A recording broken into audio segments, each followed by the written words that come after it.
Hotep à tous, bienvenue sur la chaîne des panafricanistes par essence, par conviction et par excellence. Celle des citoyens kémites par nécessité et obligation de combat.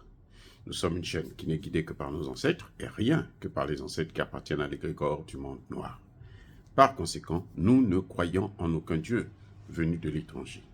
Toutefois, cette vidéo n'est aucunement destinée à inciter à la haine ou à la violence, car nous menons un combat qui d'abord et avant tout spirituel, intellectuel et démocratique. Ensuite, il est politique, géopolitique et géostratégique, contre l'impérialisme, le colonialisme, le néocolonialisme et l'endocolona, qui sont tous qualifiés de crimes contre l'humanité. Nous menons ce combat sur la base du principe fondamental que nous avons hérité de nos ancêtres kémites, qui est celui de la Mahat, c'est-à-dire solidarité, vérité et justice. Vous êtes donc en droit de connaître la vérité et nous avons l'obligation de vous dire la vérité, rien que la vérité, afin que justice soit rendue au continent africain. Et ça, c'est notre modeste contribution dans cette noble lutte en faveur de la souveraineté, la dignité, la solidarité et l'unité africaine. C'est exactement ça que nous appelons le panafricanisme. Bien-aimés frères et sœurs, l'OTAN, l'Union européenne, les États-Unis d'Amérique sont désormais prêts à lancer l'assaut sur le Congo démocratique. Une grande guerre s'annonce pour l'occupation de ce vaste territoire de 2 345 000 km². Les Occidentaux veulent prendre le Congo démocratique par force, le balkaniser et prendre le Congo sans les Congolais. Nous avons pour preuve, l'Union européenne était à Brazzaville. Ils ont envoyé une délégation à Brazzaville, rencontrer le gouvernement du Congo-Brazzaville cette fois-ci. Demandez-moi quel a été l'ordre du jour. Eh bien, il faut préparer, trouver des accords pour préparer la sortie, l'évacuation des ressortissants américains, européens, du sol congolais, par le Congo-Brazzaville. La réunion s'est tenue le 10 novembre 2023. Donc, il y a à peine quelques jours. La délégation est arrivée du 7 au 10. Bon, maintenant, question. Pourquoi les Européens vont planifier, organiser déjà le retrait, l'évacuation de leurs ressortissants? Vous avez suivi en France, en Niger, quand la France a demandé l'évacuation, c'était pourquoi? Parce qu'elle voulait attaquer. Ça a échoué, parce que la France savait qu'elle va échouer. Au Congo, c'est une grande guerre qui s'annonce. Et ça va faire des millions de morts qui vont s'ajouter aux 15 millions que le Rwanda, le cheval de Troie de ces mêmes Occidentaux, a déjà fait. J'en ai aussi pour preuve, je vous en ai déjà parlé dans une de mes anciennes vidéos, le président Paul Kagame a déclaré que le Congo n'a pas d'armée. Si le Congo avait une armée, le Congo allait protéger son territoire. Et donc, lui, en une semaine, il peut envahir, occuper toutes les grandes villes du Congo. Je dis bien toutes, pas seulement dans le Kivu, hein, ou dans le Nord Kivu, non. Toutes les grandes villes du Congo démocratique. Voilà la guerre qui s'annonce, qui arrive à grande pompe au Congo démocratique. Monsieur Tshisekedi, si vous ne le savez pas, vous avez maintenant l'information. Monsieur le général Chiwewe, si vous ne le saviez pas, vous avez maintenant l'information. La lettre que je venais de vous parler est du ministère des Affaires étrangères du Congo-Brazzaville. ce sont eux qui ont reçu et qui ont accepté d'évacuer les ressortissants européens, américains du Congo qui résident au Congo démocratique. Et ils vont passer par le Congo-Brazzaville. Donc, vous voyez, on s'attend à une catastrophe. Parce que ce qui va se passer, c'est quoi? C'est qu'ils ne viennent pas seulement pour le Congo démocratique, contrairement à ce que Brazzaville pense. Hein. Si M. Sassou Nguesso pense que lui, il est épargné, si l'Angolais là pense qu'il est épargné, vous vous trompez. Ce qu'ils ont raté, parce qu'ils ont raté dans le Sahel, hein, les dirigeants du Sahel, ils ont pris leurs responsabilités. La guerre qu'ils ont commencé, la déstabilisation, la recolonisation de l'Afrique qui a commencé en Libye, allait se prolonger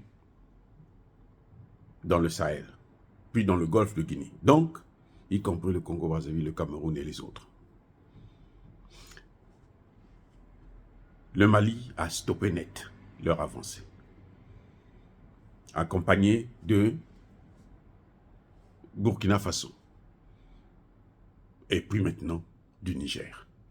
Vous avez vu, Emmanuel Macron a voulu lui-même faire la guerre directement contre le Niger. Ce n'était pas seulement le Niger, c'était le Sahel.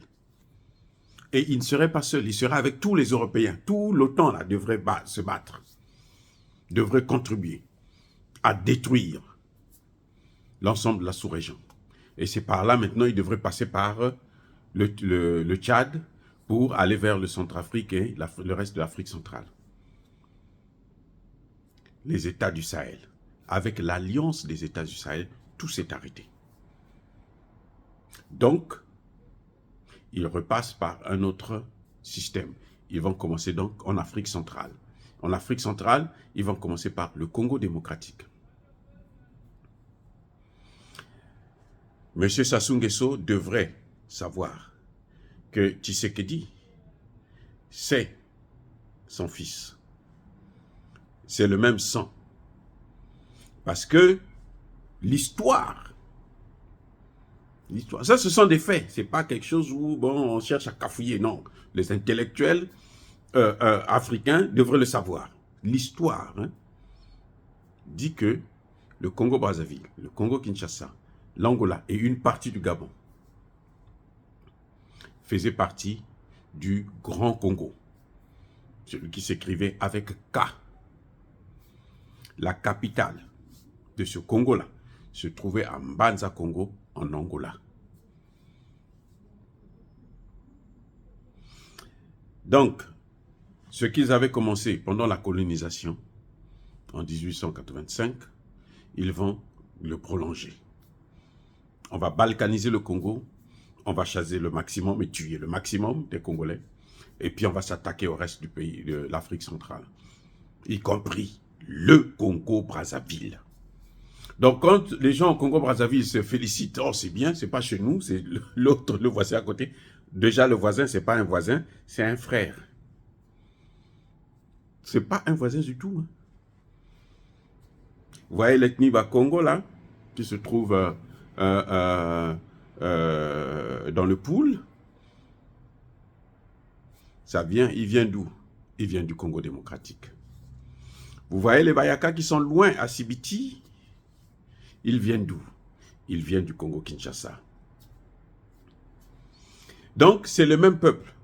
Et en attaquant le Congo démocratique, ils ne vont pas épargner les autres qui sont de l'autre côté. Puisque s'ils les laissent, tôt ou tard, ceux-là, ils vont se venger. Donc, il faut s'attaquer à tous. Les Bakongo, là, vous les trouvez aussi en Angola. Eh oui, les gars. Donc, ce qu'ils ont voulu faire, en commençant par le Sahel, pour occuper l'Afrique, ça n'a pas marché. Parce que il y a des présidents, des chefs d'État dans le Sahel, c'est-à-dire, je parle là de Assimi Goïta, Ibrahim Traoré et le général Tchani. Ils ont pris leurs responsabilités, ils ont stoppé net ce qu'ils voulaient faire. Maintenant, ils vont passer par la RDC. Et la RDC a un problème, a un handicap, a un talent d'Achille. C'est que M. Tshisekedi a toujours pensé que lui, il ne peut régler le problème que via les pays de l'EAC et les pays de la SADC, qui l'ont tous trahi, qui ont trahi le Congo. Si j'étais à sa place, si j'étais son conseiller, je lui aurais demandé d'aller voir dans un premier temps le Camerounais Paul Biya. 40 ans au pouvoir. Ne reste pas au pouvoir qui veut, mais qui peut. Il aurait dû aller le voir pour que Paul Biya lui dise ce que lui il pense. Il aurait pu aller voir Touadéra qui est juste là à côté. Juste à côté. Il aurait pu aller voir Touadéra pour encore discuter avec son frère pour dire mais comment on peut faire? Parce que c'est toute l'Afrique qui est en train d'être visée. C'est l'Afrique centrale là, qui va exploser. C'est l'Afrique centrale qui va exploser. Avec l'aide, bien entendu, de Kagame, de Museveni, toute la clique de Ruto, le Kenya, et tous. Ils acclament, ils applaudissent. Parce qu'eux, ils pensent que le Congo démocratique, les richesses du Congo démocratique, là, ils devraient partager ça avec eux. Ils devaient gérer ça. Ils sont pas contents d'être présidents de leur pays, hein, quand vous les voyez là. Eux, ils pensent qu'en fait, ils devraient être présidents du Congo. Ils devraient être à la place de Tshisekedi. Je dis bien, y compris Ruto. Y compris l'Afrique du Sud. Vous voyez comment l'Afrique du Sud se bat pour la Palestine? L'Afrique du Sud a porté plainte contre Israël à la Cour pénale internationale pour le compte de la Palestine. L'Afrique du Sud n'a jamais bougé pour les attaques de terroristes dans le Sahel. Elle sait que c'est la France qui est là, derrière, que ce sont les États-Unis. Elle n'a jamais bougé. Là, elle sait en Israël aussi que ce sont les États-Unis qui soutiennent Israël. Elle n'a jamais bougé. Donc, vous voyez, ça c'est l'Afrique des médiocres.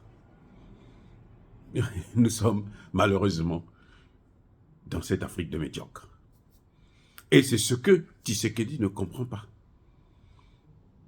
Tu ne peux pas mener la guerre contre le Rwanda, sachant que ce sont les États-Unis et les pays européens qui soutiennent le Rwanda, qui lui arment, qui lui donnent tout pour te faire la guerre. Tu ne peux pas penser compter à eux.